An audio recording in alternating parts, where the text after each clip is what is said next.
You ask Tiger to solve. This deals with linear equations with one unknown. The final result is w equals 17/10. Let's solve it step by step. Group all w terms on the left side of the equation. Add 6w to both sides. Group like terms. Simplify the arithmetic.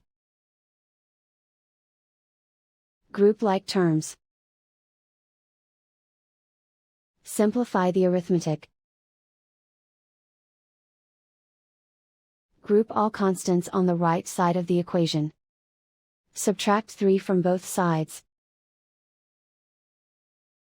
Simplify the arithmetic.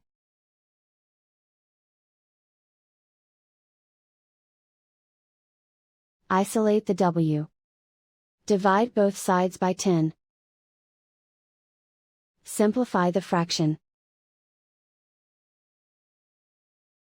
And so the final result is w equals 17/10.